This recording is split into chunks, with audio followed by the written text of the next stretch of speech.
উন্নয়নের role model ছিলাম আমরা, উন্নয়নের বিস্ময় ছিলাম, আজকে সেখানে ভিক্ষা করে চলতে হচ্ছে। ভারতের রাজধানীতে নিরাপত্তা আশ্রয় থাকা বাংলাদেশের সাবেক প্রাক্তন প্রধানমন্ত্রী শেখ হাসিনা শিগগিরই দেশে ফিরছেন।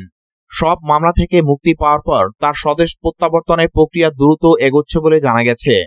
দিল্লি থেকে দেওয়া এক বার্তায় শেখ হাসিনা বাংলাদেশের জনগণের উদ্দেশ্যে বলেছেন, দেশের উন্নয়নের যে ভিত আমি গড়ে দিয়েছি তা কোনো ষড়যন্ত্রই ধ্বংস করতে পারবে না। সম্প্রতি নিউ দিল্লি পোস্টে প্রকাশিত এক অনুসন্ধানী প্রতিবেদনে উঠে এসেছে শেখ হাসিনাকে ঘিরে চলমান ভয়ঙ্কর ষড়যন্ত্রের কথা।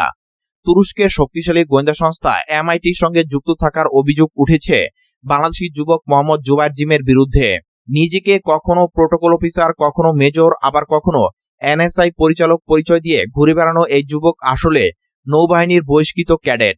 গত ৫ জানুয়ারি তার ভারতীয় ভিসার মেয়াদ শেষ হলেও তিনি অবৈধভাবে দিল্লিতে অবস্থান করছেন বলে জানিয়েছে সূত্র। প্রতিবেদনে দাবি করা হয়েছে, জিমের স্ত্রী তুরস্ক ভ্রমণের মাধ্যমে শুরু হয়েছে এই গোপন অপারেশন। শেখ হাসিনা পরিবারের ঘনিষ্ঠ সেজে তিনি নিরাপত্তা সংক্রান্ত সংবেদনশীল তথ্য পাচার করেছেন বলে অভিযোগ। ভারতের মাটিতে শেখ হাসিনার কোনো ক্ষতি হলে তার দায় ভারতের উপর চাপিয়ে দিল্লির ভাবমূর্তি ক্ষুণ্ণ করাই ছিল এই ষড়যন্ত্রের মূল লক্ষ্য। ভারতের জাতীয় তদন্ত সংস্থা এএনআই এখন জিমের কার্যকলাপের উপর কড়া নজর রাখছে। এদিকে দেশের ভিতরে শেখ হাসিনার হাতে গড়া মেগা প্রকল্পগুলো এখন জনগণের জন্য আশীর্বাদ হয়ে উঠেছে। রূপপুর পারমাণবিক বিদ্যুৎ কেন্দ্র, ঢাকা এয়ারপোর্টের ৩য় টার্মিনাল, পদ্মা সেতু, মেট্রো রেল সহ অসংখ্য প্রকল্প এখন উদ্বোধনের অপেক্ষায়। বর্তমান সরকার এসব প্রকল্প উদ্বোধন করতে গিয়ে শেখ হাসিনার অবদান স্বীকার করতে বাধ্য হচ্ছে। যখন পদ্মা সেতু নির্মাণের সময় অনেকে বলেছিলেন বাঁশ কল্লা গাছ থাকবে, তখন শেখ হাসিনা অসম্ভবকে সম্ভব করেছেন। ভারত বাংলাদেশ তেল লাইনও এখন জ্বালানি সংকটের সময় বড় স্বস্তি দিচ্ছে। দেশের সাধারণ মানুষ, রিকশা চালক থেকে শুরু করে সাধারণ কর্মজীবীদের মধ্যে এখন একটাই আকাঙ্ক্ষা, শেখ হাসিনার নেতৃত্বে ফিরে আসা।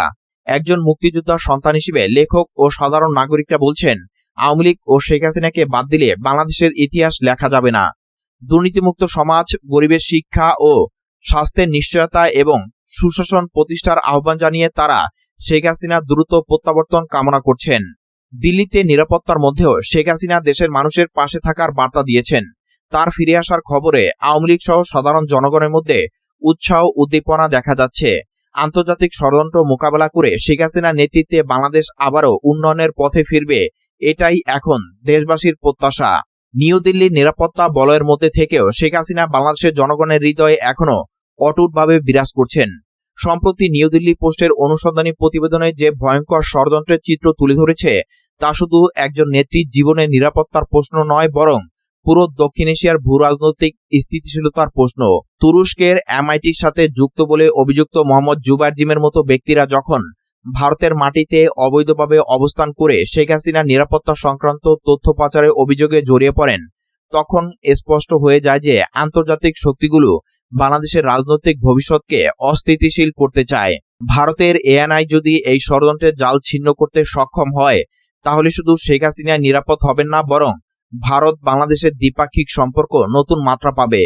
কারণ এই ষড়যন্ত্রের মূল লক্ষ্য ছিল ভারতের মাটিতে কোনো অঘটন ঘটিয়ে দিল্লিকে দায়ী করা এবং প্রতিবেশী দেশগুলোর মধ্যে আস্থার সংকট তৈরি করা। গোয়েন্দা বিশ্লেষকরা বলছেন, এটি একটি ক্লাসিক ডাবল এজেন্ট অপারেশন, যেখানে জিম একদিকে শেখ হাসিনা পরিবারের ঘনিষ্ঠ সেজে তথ্য সংগ্রহ করছেন, অন্যদিকে তুরস্কের এজেন্টদের কাছে পাচার করছেন। এই ধরনের আন্তর্জাতিক ষড়যন্ত্র মোকাবেলায় বাংলাদেশ ও ভারতের নিরাপত্তা সংস্থাগুলোর মধ্যে আরও ঘনিষ্ঠ সমন্বয় প্রয়োজন। কিন্তু ষড়যন্ত্র যতই ঘনীভূত হোক, শেখ হাসিনার উন্নয়ন দর্শনকে কোনো শক্তি মুছে ফেলতে পারবে না। আজ বাংলাদেশ যখন অর্থনৈতিক ও রাজনৈতিক সংকটের মধ্য দিয়ে যাচ্ছে, তখন তার হাতে গড়া মেগা প্রকল্পগুলো জাতির জন্য আশীর্বাদ হয়ে উঠেছে। রূপপুর পারমাণবিক বিদ্যুৎ কেন্দ্র বিদ্যুৎ সংকটের সময় আলো জ্বালাবে, ঢাকা এয়ারপোর্টের ৩য় টার্মিনাল যাত্রীদের সুবিধা বাড়াবে, পদ্মা সেতু দেশের দক্ষিণাঞ্চলের অর্থনীতিকে নতুন গতি দিবে, মেট্রো রেল ঢাকার যানজট কমিয়ে জনজীবনকে সহজ করবে। ভারত বাংলাদেশ তেল পাইপলাইন আজ জ্বালানি নিরাপত্তায় বড় ভূমিকা রাখছে। যারা একসময় পদ্মা সেতু নিয়ে বলেছিলেন বাঁশ কল্লা গাছ লাগবে, আজ তারাই সেই সেতু দিয়ে পারাপার হচ্ছেন। যারা বলেছিলেন শেখ হাসিনা শুধু নিজের পরিবারের জন্য গ্যাস লাইন বানিয়েছেন, আজ সেই লাইন দেশের শিল্প ও জনগণের জ্বালানি চাহিদা মেটাচ্ছে। এটাই ইতিহাসে নির্মম সত্য। শেখ হাসিনা যা করছেন তা স্বল্পমেয়াদী রাজনৈতিক লাভের জন্য নয়, বরং দীর্ঘমেয়াদী জাতীয় উন্নয়নের জন্য। আওয়ামী লীগকে বাদ দিয়ে বাংলাদেশের আধুনিক ইতিহাস লেখা সম্ভব নয়। স্বাধীনতার পর থেকে শেখ হাসিনার নেতৃত্বে দেশ যে অর্থনৈতিক অগ্রগতি অর্জন করেছে তা বিশ্বব্যাপী স্বীকৃত। দেশের সাধারণ মানুষ, রিকশা চালক, অটো চালক, দিনমজুর, ছাত্র ও শিক্ষিত যুব সমাজ আজ একটাই কথা বলছেন, আমরা স্বৈরাচার চাই না, কিন্তু উন্নয়ন চাই। আমরা দুর্নীতি চাই না, সুশাসন চাই। একজন মুক্তিযোদ্ধার সন্তান হিসেবে যিনি রিকশা চালিয়ে জীবিকা নির্বাহ করেন, তিনিও বলছেন শেখ হাসিনা ফিরে আসুক, গরিবের পাশে দাঁড়াক। ঈদের সময়ও অনেক রিকশা চালক নতুন জামা কিনতে পারে না। ছাত্ররা যাদের মামা বলে ডেকেছিল তারা আজ কোটিপতি, আর সাধারণ ছাত্র যুবকরা বেকারত্বের অন্ধকারে ডুবে আছে।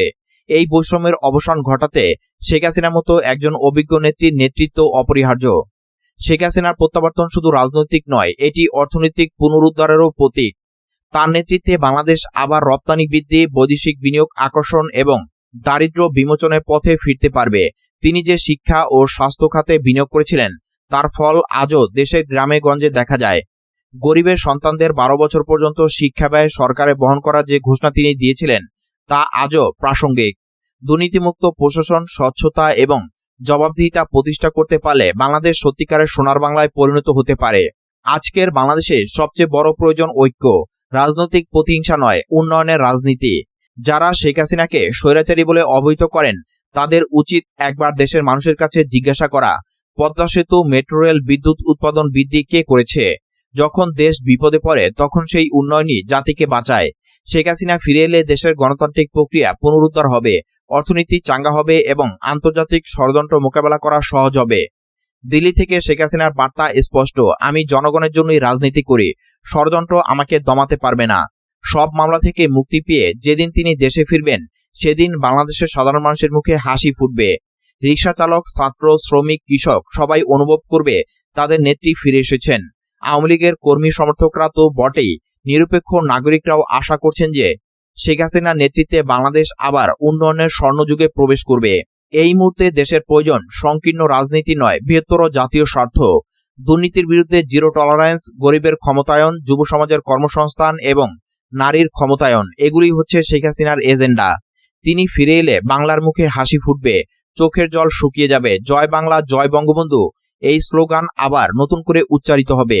বাংলাদেশের ইতিহাসে শেখ হাসিনা এক অবিস্মরণীয় অধ্যায়। তার প্রত্যাবর্তন শুধু একজন নেত্রীর ফেরা নয়, এটি একটি জাতির আশা আকাঙ্ক্ষার পুনরুজ্জীবন। ষড়যন্ত্রকারীরা যতই চেষ্টা করুক, জনগণের ভালোবাসায় শেষ কথা বলবে।